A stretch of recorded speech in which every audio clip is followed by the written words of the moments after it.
Jesus é bom demais. A gente planeja coisas, mas vem Jesus e faz tudo diferente, e a gente não entende, mas o diferente de Jesus é muito bom, não é? É muito bom a gente experimentar o diferente de Jesus, saber que todos os dias nós caminhamos pela vontade dele e que ele é dotado de um gosto bem melhor do que o meu. Quando eu penso assim, Jesus, eu vou vestir tal roupa, ele vem dar outra ideia, não é assim? Fala, não, veste aquela que aquela é mais bonita. Jesus, eu vou para tal lugar daquele jeito. Aí ele vem de outro jeito, põe uma chuva e fala, não, você vai de outro jeito. Ele muda, porque nós estamos debaixo do domínio dele. É tudo por ele e para ele. Ele é maravilhoso. Ele é maravilhoso. Gente, eu não consigo parar de dizer que Jesus é maravilhoso. Ele é muito maravilhoso, ele é muito bom. Amém? Vamos entrar aqui na palavra. O Senhor me deu essa palavra faz alguns dias. E segunda-feira o Senhor, eu fui fazer meu devocional, o Senhor tocou muito no meu coração, para que ainda eu inserisse algumas outras coisas. Ele inserisse, né? Quem sou eu, né? Para que o Senhor inserisse algumas outras coisas. E hoje o Senhor, ele concluiu essa ministração no meu coração, e eu pude colocar aqui. E em nome de Jesus, vamos falar aquilo que o Senhor colocou no meu coração. Para mim é um motivo de muito temor quando eu trago uma palavra, mesmo sabendo que Deus fala o que Ele quer e não o que eu quero falar. Eu queria chegar aqui e falar um monte de coisa bem legal para vocês saírem daqui bem felizes. Assim, vocês vão sair. Mas as coisas que o Senhor colocou no meu coração é uma advertência para a igreja, para mim também. E eu gostaria de compartilhar com vocês, tá bom? Em Lucas 10, no capítulo 19, está escrito assim, ó: eu lhes dei autoridade para pisarem sobre cobras e escorpiões, e sobre todo o poder do inimigo, nada lhe causará dano. Eu lhes dei autoridade para que pisassem sobre cobras e escorpiões, e sobre todo o poder do inimigo, e nada lhe causará dano. Cobras e escorpiões refere-se a poder do diabo, as hostes satânicas, né? E tem pessoas que têm medo do diabo. Tem pessoas que aceitou Jesus, confessa que Jesus Cristo é o Senhor e Salvador da sua vida. Ele nem fala o nome do cramunhão. Não fala, não. Ele tem medo de falar o nome, né? Ele fala assim, o Didi, o esquisito, o estranho. Ele coloca um monte de nome, mas ele tem um temor de falar o nome do derrotado. Ele é derrotado. A palavra diz que ele é derrotado. Se eu vivo a palavra, se eu creio na palavra, ele está derrotado. Desde que eu não dê nenhuma legalidade a ele. Quando eu dou legalidade a ele, aí as coisas mudam de figura. O inimigo é derrotado, sim. O inimigo já está exterminado, sim. Amém? Mas eu preciso orar e vigiar. Eu preciso me manter na posição. Eu preciso cumprir todos os princípios para que realmente ele não reine na minha vida. Paula, não, nós somos da fé, nós somos o povo que aceitou, mas você tem que vigiar em todo tempo. Em todo tempo. Em todo tempo. Não é só os mais bonitos que ele vai, porque tem a beleza, a vaidade. Não tem feio, não tem bonito para o capeta. Você deu uma brecha, não precisa nem de uma brecha, não. É uma frestinha, assim, uma coisinha pequenininha. Ele já entra e ele estraçalha. Estraçalha tudo. Mas eu e você temos autoridade. O que é autoridade? Eu não vou entrar muito no assunto, porque nós tivemos o Nilson, o ministro, o Wilson ou Nilson? Wilson. Nós tivemos ele aqui, vocês sabem quem é ele, né? Ele esteve aqui domingo e ele entrou profundamente nesse assunto, a autoridade do crente. Então, nós já estamos posse disso. Então, tendo posse disso, se você ainda não teve posse dessa palavra, assiste lá. Mas, se você já viu, eu não vou entrar muito no assunto. A autoridade, delegar poder. Quem nos delegou poder? Deus. Quando ele construiu o universo, ele nos delegou poder. Colocou o homem, porque o homem reina sobre tudo. Amém? Veio o Adão, ele lá e pecou. Pegou esse poder e deu na mão do fedido que a gente está falando agora. Deu esse poder para o capiroto. Aí o capiroto ficou detonando a terra, detonando todo mundo. Até que alguém que estava à direita do Pai veio, morreu por mim, morreu por você, pegou a autoridade e nos encheu dela. Ele te encheu de autoridade.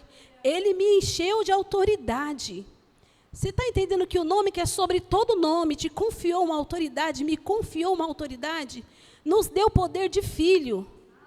de sermos feitos filho. Você tem noção constante do que é ser filho de Deus.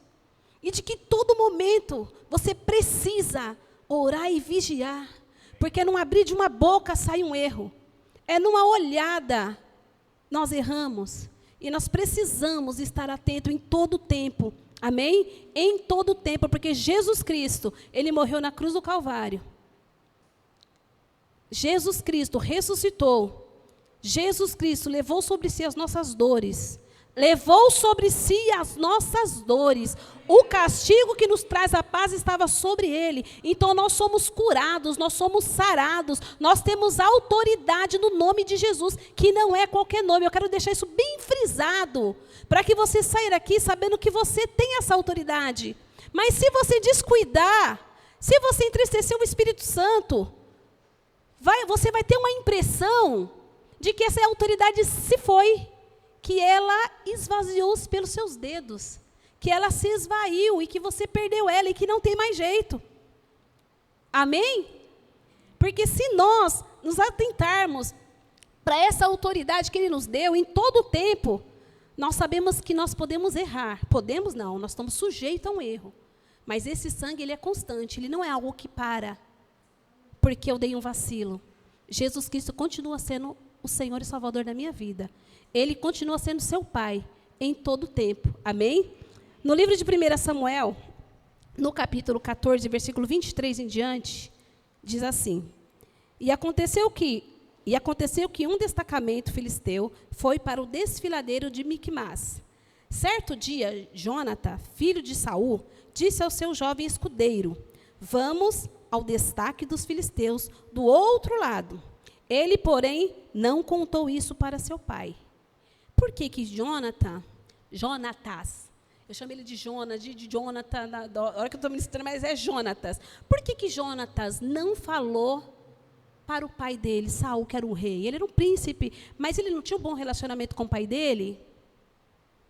Por que Jonathan, ele entendeu que aquele algo que tinha nascido no coração dele através do Espírito Santo de Deus, e não no coração do pai dele, que era o rei, a quem deveria ter recebido essa instrução, por que ele não compartilhou? Porque Jonathan estava em uma outra etapa, em um outro processo. Jonathan, o príncipe, ele estava em uma posição espiritual superior ao do pai. Porque nessa altura, o pai dele já tinha perdido a autoridade.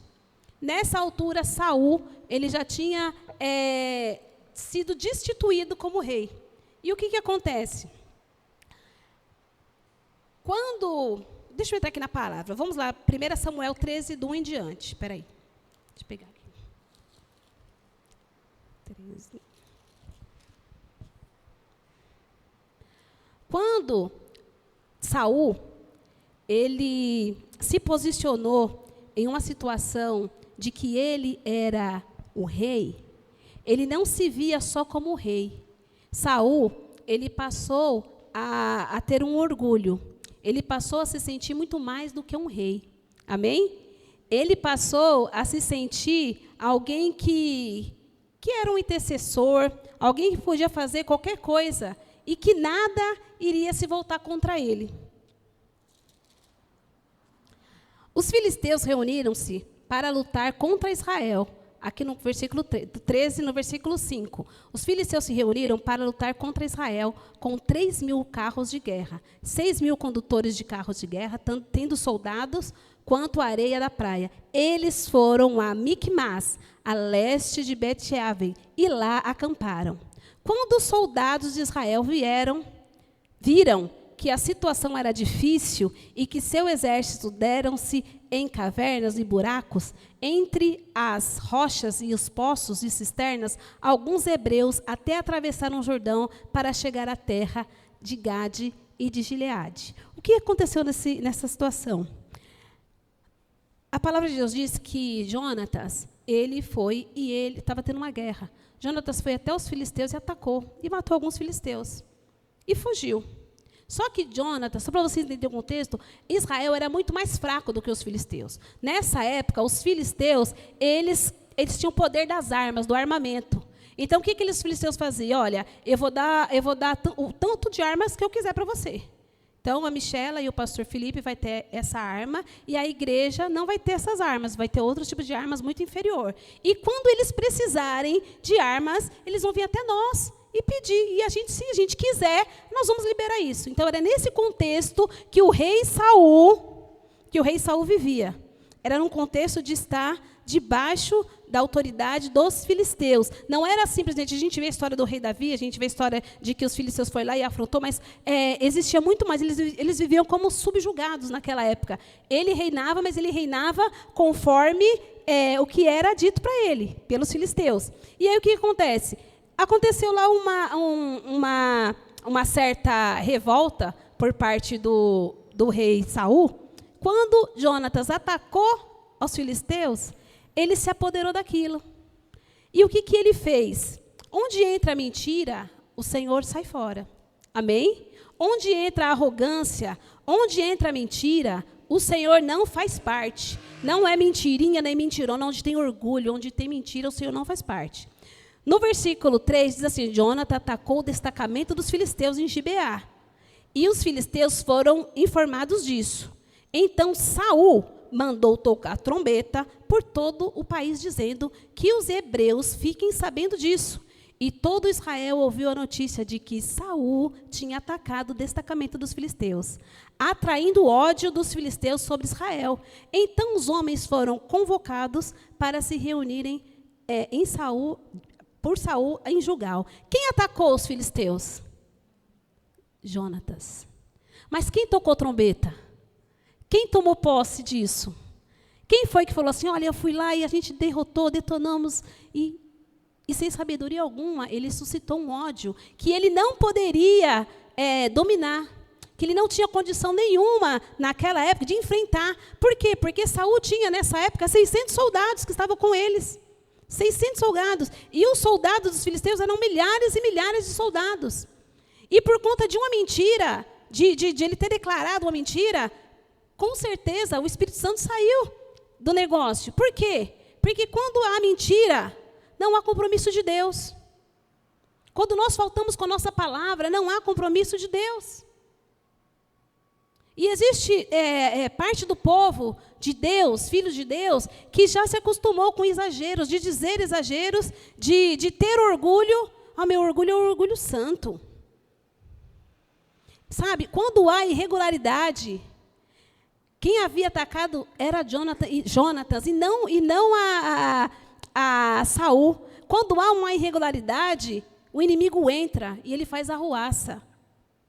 Todo Israel ouviu. E o Saul, cheio de orgulho da sua mentira, né, ele colocou todo mundo em perigo. Ele colocou todo mundo em perigo.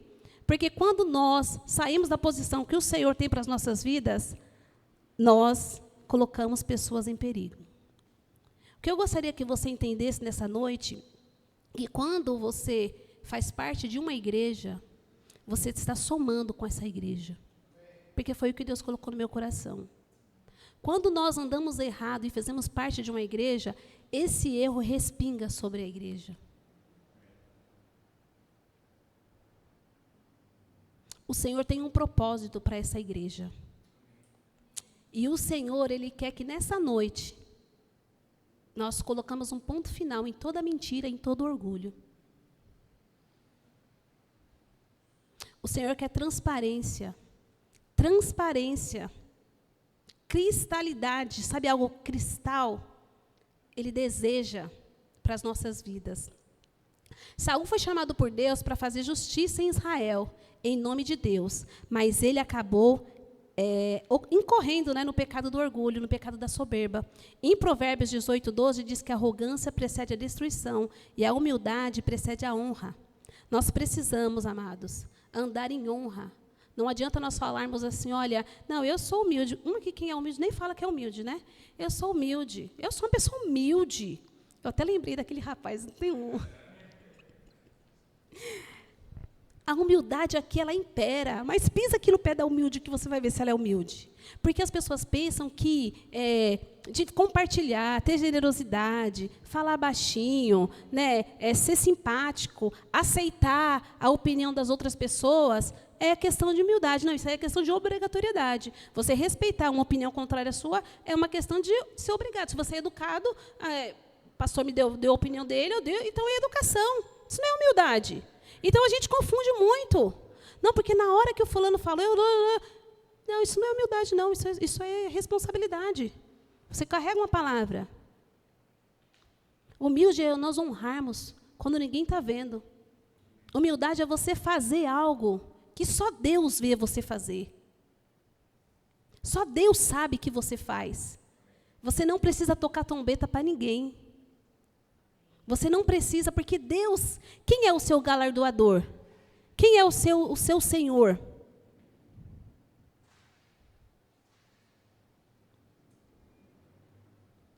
Nós precisamos ter em mente que nós temos um Deus. Ele é nosso galardoador.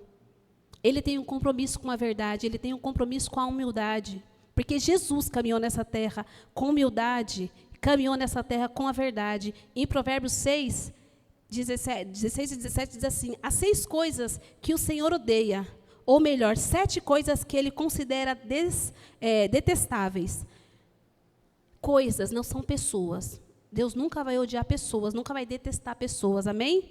Olhos arrogantes, língua mentirosa, mãos que matam o inocente, coração que trama maldade, pés que se apressam em fazer mal, testemunha falsa, que diz mentira, e aquele que semeia discórdia entre os irmãos. Obrigada, minha letra é linda. Aqueles que semeiam discórdia entre os irmãos. Você tem noção de que o seu ponto de vista, muitas vezes, é dado pela sua alma, pelo seu lado natural? E aí você pega o seu ponto de vista, a sua opinião, todo misturado com tudo aquilo que você já recebeu desde a sua infância, com toda a sua dor, com todos os seus traumas, e aí você chega lá, e aí uma pessoa fala com você de um jeito, mas você interpretou aquilo de outro jeito, completamente diferente. E você pega aquilo que você interpretou de outro jeito e você passa adiante. Isso é passar maldade.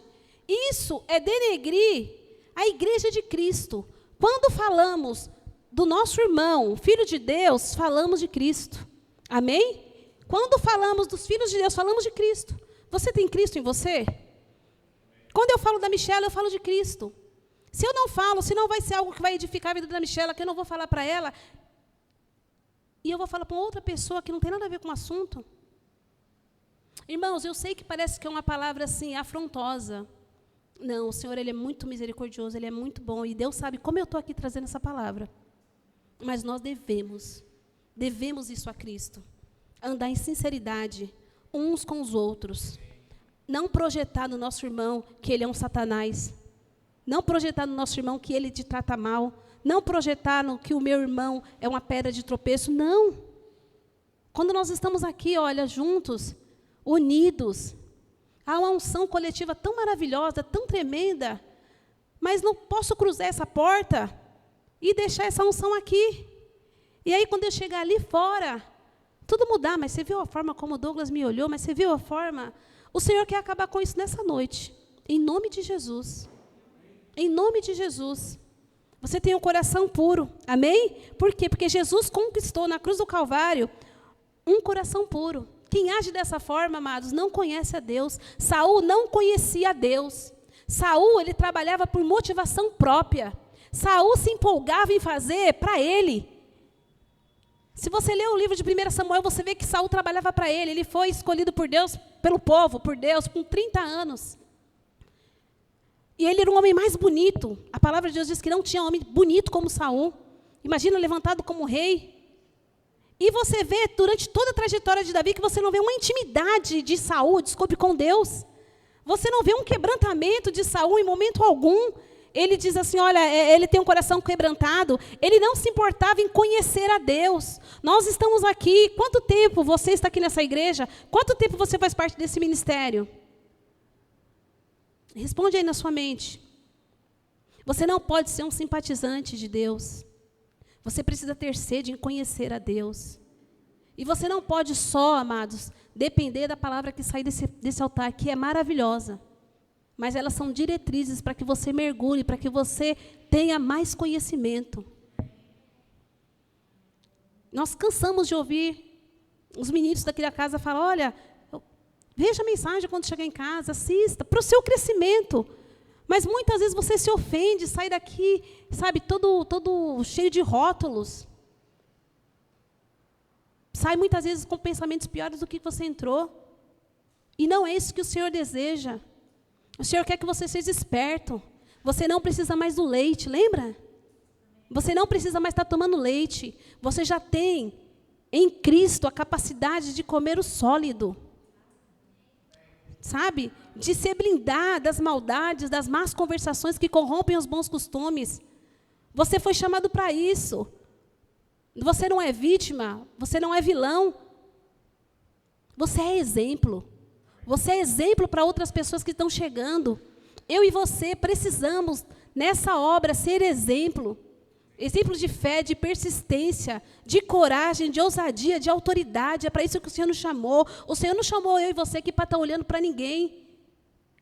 A palavra de Deus ela é bem clara. Eleva os meus olhos para o monte, que é de lá que vem o socorro. Mas eu consigo olhar para a liderança da minha igreja e crescer. Porque Deus sabe como eu cheguei aqui. E eu não estou fazendo isso para bajular, não. Eles sabem como eu cheguei aqui. O pastor Genilton, o pastor Felipe, a Michela sabem como eu cheguei aqui. E se não fosse o Espírito Santo, a extensão de Deus na vida deles para nos acolher, eu não sei como estaria a minha família. Eu realmente não sei.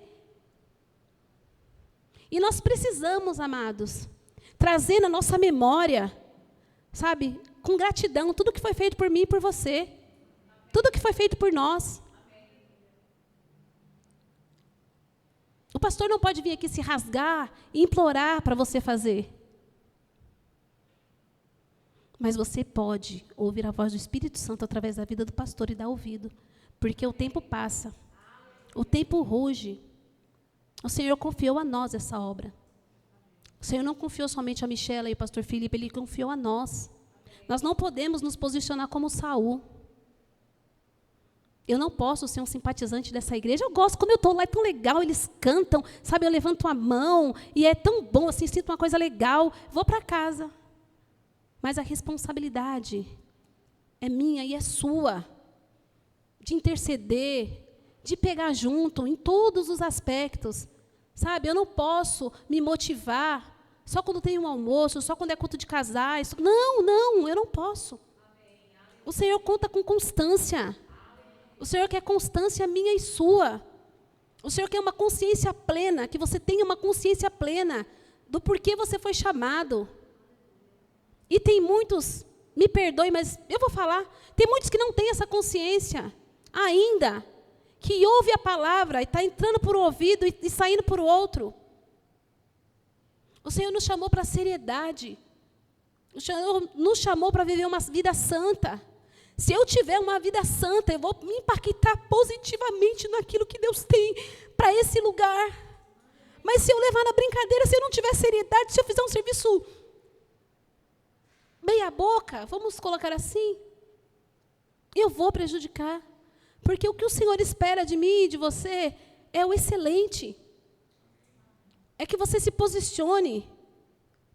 Nós estamos, irmãos, sobre uma missão, então nós somos submissos a isso. Ah, mas eu dei uma ideia, ninguém guarda a sua ideia. No tempo propício, talvez ela se estabeleça, mas talvez não. Nós não podemos ser atrevidos ao ponto de passar na frente e tomar as rédeas e querer fazer do nosso jeito. Nós vemos lá no livro de 1 Samuel, do 13 ao 9, que Saul tomou uma posição que ele não deveria ter tomado. Ele diz assim, tragam-me o holocausto e os sacrifícios de comunhão. Saul, então, ofereceu o holocausto. Quando terminou de oferecê-lo, Samuel chegou e Saul foi saudá-lo.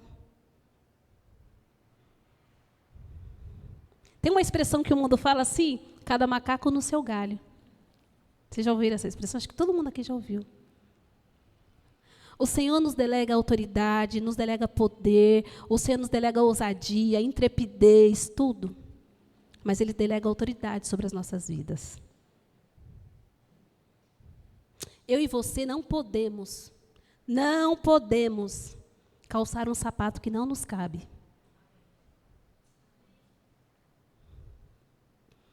Nós não podemos. Se eu calço um sapato muito apertado, eu vou regredir. Ele vai me incomodar. Eu vou voltar a uma fase de onde Deus já tinha até me tirado. É aquela coisa do leite. O sapato está apertado, mas você está insistindo. Eu engordei depois que eu tive os meninos, e eu calçava 33. Eu amava calçar 33. E aí fui para 35. Só que eu engordei os lados dos pés e ficou pequeno. Então, eu andava na rua com tênis 35, que ele era gordo, mas ele sambava. Não sei se alguém já passou por isso. E eu ficava desesperada para emagrecer, porque eu falava, se eu cair aqui... Era assim. Quando nós calçamos algo apertado, isso nos traz desequilíbrio. Desequilíbrio espiritual, emocional, financeiro, todo tipo de desequilíbrio. Porque você está se utilizando de algo que Deus não te autorizou para você utilizar. Você está no chamada rebeldia. Você está falando de algo que você não tem autorização para falar. Você está fazendo coisas que você não tem autoridade para fazer. Irmãos, eu estou falando isso debaixo de muito temor, eu não quero machucar ninguém aqui. Mas o que Deus puder falar, eu não vou sair machucada daqui. Porque depois eu vou acertar com Deus. Você precisa calçar o seu sapato. Se você calçar um sapato muito grande, muito maior do que o seu pé, vai ficar sobrando. O Ricardo, uma vez, o pai do Ricardo é bem econômico, né? E aí ele levou o Ricardo para comprar um tênis, coisa que nunca acontecia, um Adidas. Ele já contou para alguém que essa história? E aí o Ricardo foi todo empolgado, porque o pai dele falou o tempo todo que ia dar um Adidas para ele, um Adidas. Quando chegou na loja, o pé do Ricardo, eu não tenho noção, assim, mais ou menos de quanto é, mas vamos colocar que era 40. Ele calçava 40. Só que ele chegou na loja, só tinha um par 39. Aí o Ricardo avaliou. Nunca mais eu teria essa oportunidade. Porque para o pai do Ricardo levar o Ricardo para comprar um tênis, é um velhinho de bengala, banguelo, passando aqui, correndo desesperadamente, te dando tchau. É uma vez na vida. E ele falou assim, não vou perder a oportunidade. O que ele fez? Adquiriu o tênis. O Ricardo tirou a palmilha do tênis, tirou a meia do tênis, andava com os pés, tudo... É horrível. Eu acho que é melhor andar com um sapato folgado do que com um sapato apertado. E ele andava assim, desesperado, ele falava, Jesus, não vejo hora de trabalhar para comprar um sapato. E o pai dele, quando chegou na loja para experimentar, falou, e aí, Ricardo, ficou ótimo. Não está apertado, não é 40, não, é 39, é 39. Pois ele ficou 1 ano com o sapato 39. Adidas, que é aquele couro bem forte, e os dedos ficou assim, Mas pagou o preço de ter calçado algo que não era para ele. Vocês estão entendendo, amados? Nós precisamos buscar do Senhor o sapato certo. Senhor, qual é o meu sapato? Que número que eu uso? Nem menor, nem maior. Busque de Deus o sapato ideal para você correr a sua carreira. Para você fazer aquilo que o Senhor tem para a sua vida. Saul, eu coloquei aqui, ele era um sem noção. Ele era tolo. Se ele tivesse sido sincero, humilde, e honrado a Deus, e honrado o profeta. Porque às vezes a gente pensa assim, amados, olha, eu só preciso honrar a Deus. Já a liderança falou, eu não concordo. Sai, vai embora. Vai embora. Você vai se machucar menos. Eu estou falando isso na autoridade do Espírito Santo. Vai ser menos dolorido você pegar sua bolsa e ir embora. E lá você viver, pagar o preço da desobediência, do que você ficar aqui, atrapalhando aquilo que Deus tem para fazer.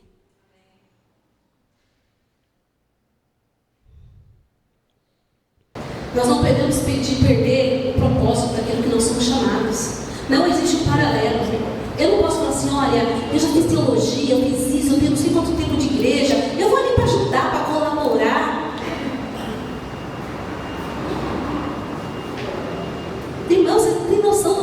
de Deus? Vocês têm noção do que é essa obra? Por que o Senhor nos chamou para isso? 1 Samuel 13, Samuel disse a Saul: você agiu como um tolo, desobedecendo ao mandamento que o Senhor, seu Deus, lhe deu. Se você tivesse obedecido, Ele teria estabelecido para sempre o seu reinado sobre Israel. Mas agora o seu reinado não permanecerá. Sabe como é duro isso? Sabe o que é mais duro? Tem pessoas que têm uma autoconfiança tão grande que eles pensam assim: Deus é perdoador, Ele perdoa, mas nós escolhemos.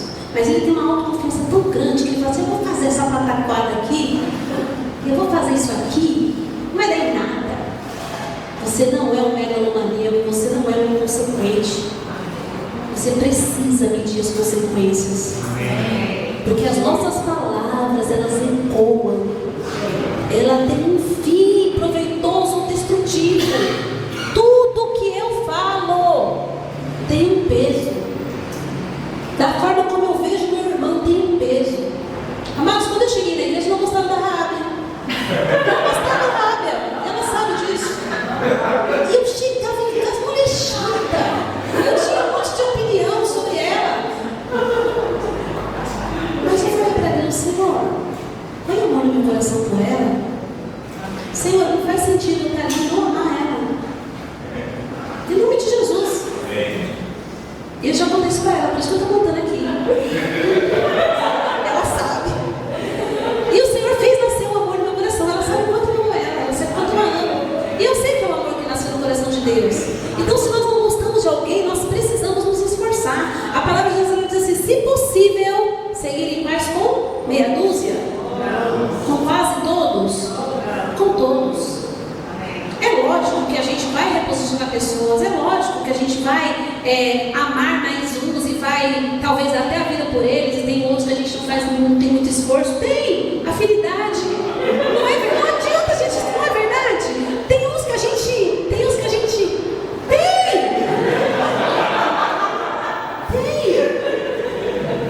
não é? Mas nós precisamos, amados, amar. O Pedro me ensinou uma lição que eu falo para os irmãos. Ele falou assim: mãe, eu não gosto do fulano, eu não gosto da fulana. Eu: por que você não gosta da fulana? Ele falou assim: porque a fulana faz isso, faz aquilo outro. E eu falo assim, aí um dia ele chegou em casa bravo e falou assim: eu odeio fulana. E eu falei assim: você sabe o que é ódio? E aí a gente foi conversar. Aí, irmãos, eu não estou falando isso para mim, vai descer não. Eu acordo todos os dias 10 para 6 da manhã para fazer um devocional para Pedro, para ir para a escola. E isso vai repercutir. Se você tem filhos, faça isso. Faça isso. E aí ele falou assim para mim, aí eu falei para ele que era ódio, que era amor, ele não entendia. Aí ele virou para mim e falou assim: então, mãe, agora eu entendi. Eu não gosto da fulana e do Beltrano para dormir na minha casa, para andar com ele, para comer com ele. Mas se ele for atropelado, eu vou lá porque eu amo ele como próximo. E falei: Senhor, que discernimento. Ele falou isso para mim. Eu não sei se eu já falei para a Rábia, já te contei isso.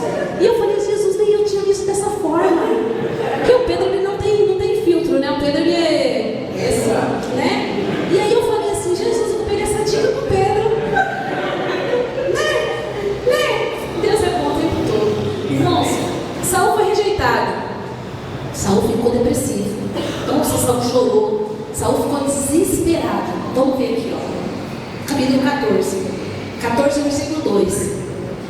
Depois de tudo isso acontecer com Saul, Saul estava sentado debaixo de uma romanceira na frondosa de Gibeá, em Migron. Com ele estavam 600 soldados. Depois que tudo isso aconteceu da rejeição de Saul, Saul foi sentar debaixo de uma arromoeira. É isso? Romanceira. Debaixo de uma romanceira. Irmãos, presta atenção. Você recebe uma má notícia. O que representa uma romanceira naquele tempo? A romanceira era o fruto que dá o romã. Amém? Simboliza abundância, fertilidade, prosperidade e bênção de Deus. sentiu assim, se sentou ali, é porque ele ainda sentia que ele simbolizava abundância, fertilidade. Ele ainda achava que ele era a bola da vez. Ele insistia em pecar, ele insistia em desobedecer, e o temor já tinha sido passado dele. Ele não tinha mais temor, não tinha autoridade, ele perdeu tudo, a comunhão com Deus, ele perdeu tudo. Mas ele se sentia tendo tudo. E nós precisamos sentir a verdadeira presença do Espírito Santo que habita em nós. Não isolar o Espírito Santo dentro de nós. Não agir por conta própria e dizer: Espírito Santo, fica aqui no cantinho bem pequenininho, porque agora é minha vez de reinar, porque agora é minha vez de fazer. Porque nós vamos nos dar mal. Entristecer o Espírito Santo é você querer se tornar maior do que o Espírito Santo que habita em você. E não dar ouvidos para ele, não deixar-se guiar por ele, e fazer tudo a Deus dará, do jeito que você quer. E nós precisamos, e não é conto da carochinha, todos os dias acordar e dizer: Espírito Santo, o que você tem para mim? Bom dia. O que você deseja para a minha vida hoje? O que você tem para mim? Ah, mas eu acordo com dor, eu acordo assim, mal-humorado. Eu acordo, mas sempre dentro da minha cama, eu vejo o joelho querer se manifestar. Eu falo: Jó, pode obedecer, você vai andar hoje. E eu converso com meu joelho, eu falo: não tem dor não, em nome de Jesus, pode se colocar de pé. Eu tenho que ir para esse lugar, eu tenho que ir para esse lugar, eu tenho que ir para esse lugar, então você vai comigo. Nós temos, amados, que exercer autoridade sobre o nosso corpo físico. Nós temos que exercer autoridade quando a nossa mente não quiser fazer, vamos lá e vamos fazer. Nós temos sim poder, eis que vos dou poder para pisar serpente e escorpião, sem que nada vos faça dano. Sua mente não é serpente nem é escorpião, você não tem demônio. Então você tem muito mais poder de renovar sua mente e tornar sadio os seus dias, sadio os nossos dias. Nós temos essa autoridade, já nos foi dada. Então por que sentar em cima dela e deixar ela para trás, esquecer que ela existe, e esquecer que eu e você temos o Espírito Santo? E não podemos fazer escolhas, não podemos tomar decisões por conta própria. Não podemos agir como Saul, confundir o santo com o profano. E está tudo bem, não está tudo bem. Nós somos separados. Nós temos um compromisso com Deus. E Jonatas, quando ele viu toda aquela bagunça, quando ele olhou que o pai dele estava totalmente fora da posição, o que Jonatas fez? Vamos lá. 1 Samuel 14, do 4 em diante. Em cada lado do desfiladeiro que Jonatas pretendia atravessar para chegar ao destacamento dos filisteus, havia um penhasco íngreme, e um se chamava Bozez e outro Semê. Havia um penhasco ao norte, na direção de Micmas, e outro ao sul, na direção de Geba. E Jonatas disse ao seu escudeiro: irmãos, Jonatas, ele estava saindo com um escudeiro, uma pessoa fiel. Quem é seu escudeiro? Você tem pessoas fiéis ao seu lado? Que o Espírito Santo falou para você: ó, isso aí você pode contar com ele. Ou é qualquer pessoa que você pega como seu escudeiro e compartilha as suas fraquezas, as suas fortalezas? Quem é seu escudeiro? Quem está do seu lado? Para o que der e vier. Pensa aí, amados. Quem é a pessoa que Deus levantou para te ajudar nos seus momentos de fraqueza, que você pode realmente confiar? Jonatas tinha um escudeiro. Imediatamente esse escudeiro diz assim: ó, vamos ao destacamento daqueles incircuncisos.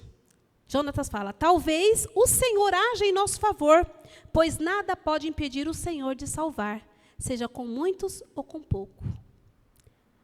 Jonatas tinha uma convicção do poder de Deus. Quando Jonatas não decidiu olhar para o pai, não decidiu falar o que ia fazer, direcionado pelo Espírito Santo, ele confiou numa pessoa, ele confiou em um único escudeiro. E ele contou: olha, a gente vai lá no campo dos filisteus. Gente, você sabe o que é ir lá no campo dos filisteus? E tinha duas montanhas íngremes. Você sabe o que é íngreme? Íngreme, eu assisti, quando eu li essa palavra aqui, eu fui procurar o que era as Bozez e Semê. Falei: eu quero achar, quero ver como que era, porque fica eu não sei, quando a gente lê a Bíblia, parece que é um filme tão espetacular, que você quer, né? Você fica... E eu não conseguia mentalizar o que eram essas montanhas. Aí eu fui procurar, e eu vi um historiador que ele foi. Depois eu mando no grupo, se o pastor autorizar. E ele foi lá procurar essas montanhas. Irmãos, para subir Bozés e Sené, ele subia na ponta do pé. Pensa nesse degrau aqui, ó. 3 vezes mais curto, 3 vezes menos, assim, sabe aqui, assim, ó. Só que é um penhasco. Não sei nem quantos 1000 metros que tem lá para baixo. E Jonatas, com seu escudeiro, subiu. Subiu, movido por quem? Por vontade própria? Movido pelo Espírito Santo. Jonatas tinha um pai que era totalmente desregrado, um pai totalmente violento. E aí Jonatas tinha uns traumas assim, sabe? Não conseguia sair do lugar, porque toda vez que ele pensava em se locomover, ele pensava em tudo que ele passou. Amados, no nosso passado, a gente só deve... Eu estou parafraseando, isso não aconteceu com Jonatas não, tá? O nosso passado só é bom quando ele é ressignificado. Quando você olha e fala assim, isso aqui aconteceu, mas isso aqui foi bom para que eu me tornasse assim. Se for para você falar com dor, não adianta você falar. Se não for para você tomar uma decisão, nossa, eu já passei por isso e aquela pessoa está passando por isso agora, então eu vou utilizar-me do que aconteceu comigo para dizer, olha, vai passar. O meu testemunho, o seu testemunho, eu tenho um testemunho que quando eu vejo ele, eu falo, é inacreditável. Algumas pessoas, né? Eu falei, inacreditável isso aqui, Senhor. E eu podia ficar assim, mas por que comigo? Por que isso aconteceu comigo, Senhor? Mas por que eu nasci nesse tempo? Por que eu nasci nessa casa? Por que não sei o quê? Eu podia, amados, eu podia. Naturalmente falando, era compreensível. Mas em nome de Jesus eu decidi que o que aconteceu, aconteceu e não vai mudar. E o mais importante é o que acontece daqui para frente. Se você tem uma situação irregular que aconteceu que te fez sofrer, poxa vida, pega o que é bom daquilo e vamos adiante. Porque Jonatas não ficou olhando para o pai dele, não. Ele não ficou olhando o comportamento de Saul, que rejeitou a Deus, não. Ele continuou firme no Senhor e vamos lá para o destacamento. E ele foi. E ele foi atrás do quê? Em busca do quê? De uma vitória. Ele falava assim, o Deus que eu vou fazer, que eu vou subir, foi fácil para ele? Não, ele levou dias para subir aquelas 2 montanhas íngremes. E quando a gente vê algumas montanhas no nosso caminho, a gente desiste. Não desista. Não desista. Talvez você não consegue, não fica mentalizando no final. Porque se a gente fica mentalizando no final, a gente para. Eu coloquei no meu coração de subir até o 12º andar 4 vezes. Mas só Deus sabe como eu subo. Mas eu tinha uma estratégia. Eu falo assim, tem os números na minha frente. Eu vou subir na escada, eu não olho para o andar. Eu não olho, eu falo, não vou olhar para o andar. Eu abaixo a cabeça e subo, passo um andar, passo outro. Quando eu estou lá, estou na parede. Acabou, já estou aqui ao final. Volto de novo. Se eu ficar olhando os andares, não chega nunca, não é assim? Se você ficar fixado na estrada, olhando, você não vai nunca chegar no lugar desejado. Você se distrai e não cumpre o propósito para aquilo. Jonatas, ele estava ali com seu escudeiro fixo. Eu vou chegar, eu vou subir. E o que acontece? Olha como ele colocou. Jonatas disse ao seu escudeiro, fazei tudo o que tiveres em mente. Eu irei contigo. O escudeiro disse, olha a obediência. Jonatas disse, venha, vamos atravessar na direção dos soldados e deixarem que eles nos aviste. Perceba que Jonatas, ele tinha uma direção. Ele não saiu. Ele tinha uma convicção, ele tinha algo para obedecer e ele tinha uma direção. Amém? E deixemos que eles nos avistem. Se nos disserem, esperem aí, até que cheguemos perto, ficaremos onde estivermos e não avançaremos. Mas se disserem, subam até aqui, subiremos, pois este será o sinal para nós que o Senhor os entregou em nossas mãos. Olha que tremendo. Olha que tremendo. Jonatas, ele percebe que ele já estava subindo o monte, as montanhas, Mas ele não deixou de ter o contato com Deus. Meio a tanta dor, em meio a tanta persistência de subir aquele monte, em meio a tudo que estava acontecendo, ele tinha um propósito. Ele falou, peraí, se Deus estiver comigo, eu vou subir e vou chegar lá e eu não vou precisar atacar. Eles vão me ver, vai nos ver e vai vir até nós.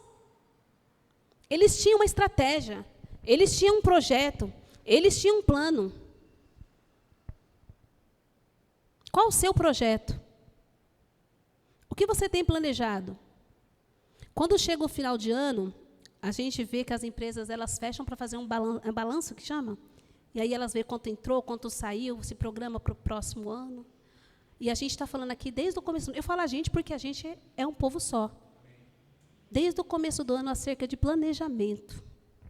E aí o Espírito Santo te pergunta, o que você tem planejado? Você sentou para escrever orçamento? Quantas vezes você vai ler a Bíblia? Quantos livros você vai ler esse ano? Como vai ser o seu jejum? Você já conversou isso com o Espírito Santo? Nós precisamos, amados, ter uma vida séria com o Espírito Santo. Não adianta fazer de qualquer jeito. Nós já estamos em fevereiro. Deus não tem pressa nenhuma. Mas se você falhar, você vai começar do zero de novo. E Deus continua sendo Deus. Vai continuar falando, te orientando. Mas você vai pagar para ver. Eu vou pagar para ver. Porque o Senhor tem falo, planeje-se, planeje. Ele tem algo grande para fazer. Ele tem algo grande para fazer. Quem pegou isso? Tudo se fez novo, tudo novo. Quem pegou isso? Mano, quem pegou aqui na igreja isso? Porque eu peguei. Eu peguei um ano de aceleração, é tudo novo, vamos trabalhar mais. Quem pegou isso? Tá todo mundo pegou isso, amados? Todo mundo pegou isso em nome de Jesus? Porque é assim que Deus quer, é desse jeito. Não perder a visão. Não perder a visão, porque quem perder a visão vai ficar no caminho. Ah, é uma ameaça? Não, vai ficar. Vai ficar. Ah, mas lá era melhor, lá no outro. Não, não, amado, se você ficar olhando para isso, você vai ficar 40 anos no deserto. 40 anos sofrendo. Vai chegar próximo da terra prometida, mas não vai entrar. E eu não estou aqui decretando, não. Eu estou falando o que o Espírito Santo de Deus colocou no meu coração para falar. E como profeta de Deus eu falo, você não vai entrar. Se você não acompanhar, se você não for junto com o bonde, você não vai entrar na terra prometida. Nós precisamos agir como Jonatas. Nessa noite, amados, eu estou falando isso. Olha, nós temos dois contextos aqui. Saul e Jonatas, o mesmo sangue. Podia um ser parecido, né? Que o povo fala, não é? Maldição hereditária, que não existe. Não, mas ele puxou o pai, é igualzinho. Não, você é o que você deseja ser. Você é o que você construiu para você ser. Você é fruto das suas escolhas. Eu sou fruto das minhas escolhas. Escolhemos o que é bom. Tudo que é bom, agradável, perfeito, que traz paz, alegria. Eu já estou contextualizando. Pensa nisso. É assim que o Senhor deseja. E Jonatas decidiu não ser igual. Ele quebra aqui um ciclo. Eu não vou ser como meu pai. Eu vou amar a Deus. Eu vou amar o inimigo do meu pai. Amar como mais do que a mim mesmo. Eu vou me entregar para essa missão mais do que eu me entregaria para qualquer outra coisa, mais do que eu me entregaria para o meu serviço, mais do que eu me entregaria para criar os meus filhos. Eu vou me entregar porque eu acredito nela. Eu acredito que Deus está nela. Eu acredito que Deus me colocou para executar algo nela.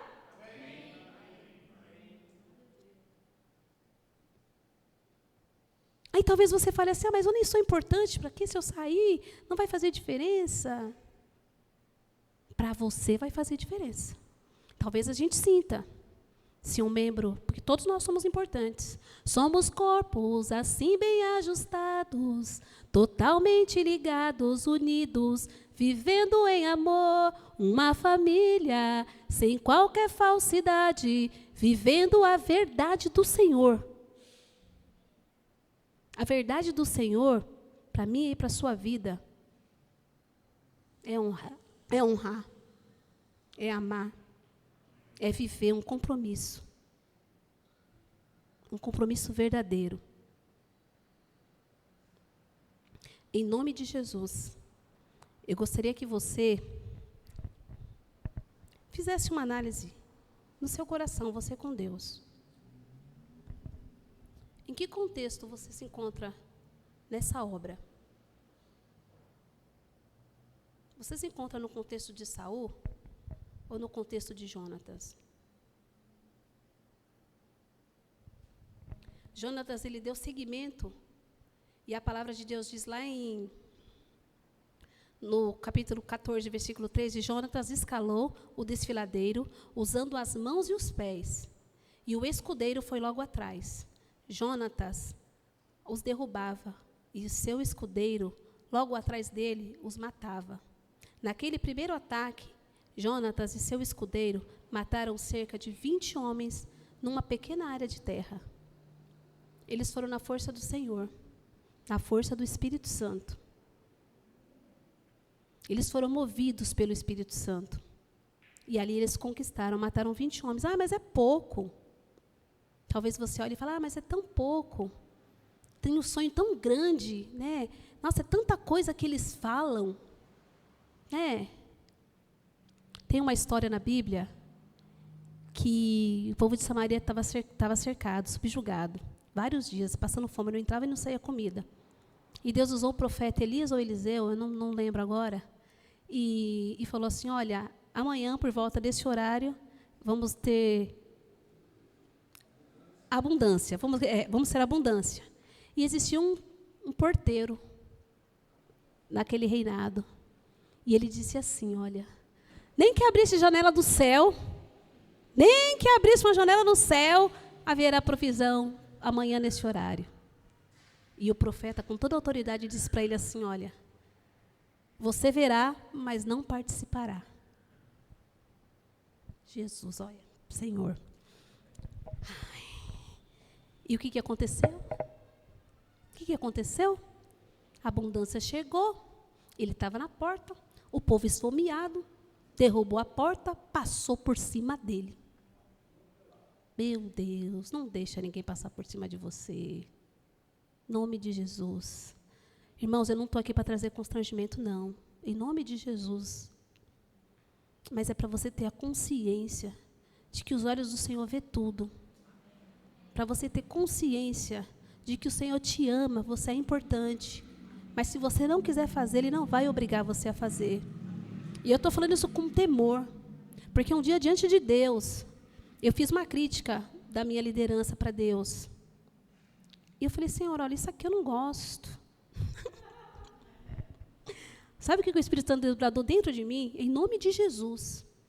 Sai! Você não gosta do que eu estou fazendo? Sai. E eu estou falando isso com o maior amor, pastor. Porque Deus tratou já comigo. E eu seria muito hipócrita de não dizer isso para vocês. Ouça a voz do Senhor. Perceba o que Deus está fazendo nesse lugar. Olhe para o Senhor. Sabe, deixe a sua opinião de lado, o seu gosto de lado, o seu acho de lado. Sabe, acorda todo dia de manhã e fala, Senhor, o que o Senhor tem para mim? O que o Senhor deseja? Senhor, eu quero estar na posição de Jonatas. Senhor, eu não quero estar na posição de Saul. Eu não quero calçar um sapato que não me cabe, mas eu quero, junto com o Senhor, Pai, subir todas as montanhas que eu tiver que subir, porque por mais que elas sejam íngremes, eu sei que o Senhor vai estar comigo, e eu sei que eu vou chegar lá, e eu sei que eu vou derrubar todos os gigantes que tiver. Todos os gigantes cairão por terra, em nome de Jesus. Mas para isso precisa, amados, de coração contrito, coração quebrantado, coração disposto. O Senhor conta com pessoas que têm o discernimento daquilo que Ele está falando. O Senhor não quer ficar falando sozinho. Ele fala, usa pessoas, e você deixa entrar e sai, e vai embora. Toma a responsabilidade do que Deus está fazendo nesse lugar. Toma a responsabilidade do que Deus tem feito. Em nome de Jesus. Eu não combinei nada com o pastor, não, e nem com a Michela. Não pensa assim, a Paula está pregando para agradar eles. Não. Eu estou falando aquilo que Deus colocou no meu coração para falar. E até coisas que nem estavam aqui.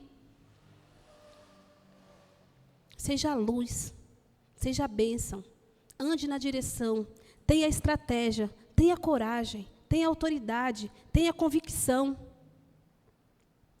de tudo que Deus tem para a sua vida, de tudo que Deus te chamou para fazer. Seja transparente. Seja verdadeiro, fiel. Seja fiel. Paga o preço da fidelidade.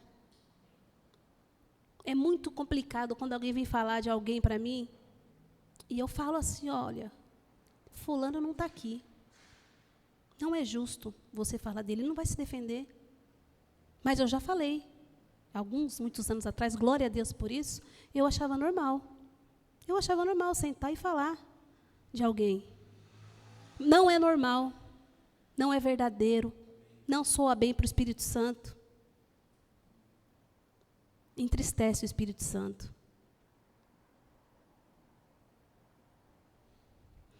Vou pedir para que vocês levantem.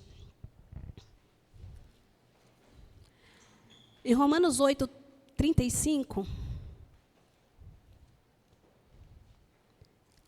diz assim, os mais que vencedores, do 35 em diante. Quem nos separará do amor de Deus, do amor de Cristo? Será tribulação? Vou convidar o Ministério de Música para tomar posse, por favor. Quem nos separará do amor de Cristo? Eu escrevi aqui, amados, o Ministério de Música, para mim não esquecer. Quem nos separará do amor de Cristo? Será tribulação ou angústia, perseguição ou fome, nudez ou perigo ou espada? Como está escrito, por amor de ti, entregamos à morte todos os dias, somos considerados como ovelhas, destinadas ao matadouro. Mas em todas as coisas somos mais que vencedores, por meio daquele que nos amou. Pois estou convencido de que nem a morte, nem a vida, nem os anjos, nem demônios, nem o presente, nem o futuro, nem os quaisquer poderes, nem altura, nem profundidade, nem qualquer outra criação será capaz de nos separar do amor de Deus, que está em Cristo Jesus, o nosso Senhor. Do amor de Deus que está em Cristo Jesus, o nosso Senhor. Nada pode nos separar desse amor. Nada pode nos separar.